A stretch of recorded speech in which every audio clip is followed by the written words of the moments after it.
Сұлтан қайда? Бәрінде бір сұрақ. Сәлем оқырман. Диана сырғалым атанып, керемет тойын өткізген болатын. Бәрі өте үлкен дәрежеде өтті, бірақ ең басты сұрақ, Сұлтан қайда? Көбісі осы сұрақты жаптырып сұрап жатыр. Диана болса жауап берген болтын қысқаша. Сұлтан қасымызда, ол бізді видеоға түсіріп жүр деді. Әзіл екенін түсініп отырмыз.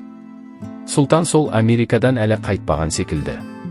Бізге ол үлкен сұрақ болып қалды. Бір көрермендер тіпті күліп жатыр, Сұлтанның анасына шығып жатыр деп.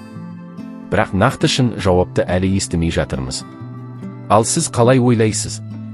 Көпшілік бұл сұрақтың жауабын күтіп жүргенде, Сұлтанның өзі де үнсіз.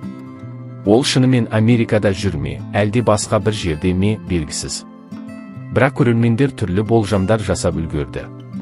Біреулер, Сұлтан үлкен жобамен айналысып жүрген болар, мүмкін, шетелде бизнес ашып жатқан шығар деп пайымдаса, енді біреулер, ол жай ғана демалып, біраз уақытқа желіден алыстағысы келген шығар деп ойлайды. Тіпті кейбір оқырмандар, Сұлтан Голливудта кастингтен өтіп, фильмге түсуге дайындалып жүр деп қалжыңдауда. Ал шындық қандай? Бұл сұрақтың нақты жауабын кім біледі? Мүмкін Сұлтан жақын арада өзі барлығын түсіндіріп берер. Ал әзірге біз тек түрлі болжамдармен шектелеміз. Сіз қалай ойлайсыз? Сұлтан расында қайда болуы мүмкін? Пікіріңізді қалдырыңыз. Уақыт өткен сайын бұл сұрақ тіпті қызықты бола бастады. Кейбір көрермендер тіпті Сұлтанның соңғы уақытта желіде белсенді болмауына да назар аударуда. Мүмкін ол үлкен өзгерістерге дайындалып жатқан шығар деп сұрайды біреулер. Ал басқалары, ол Диананың тойында болмағанымен бәрін сырттай бақылап отырған сияқты.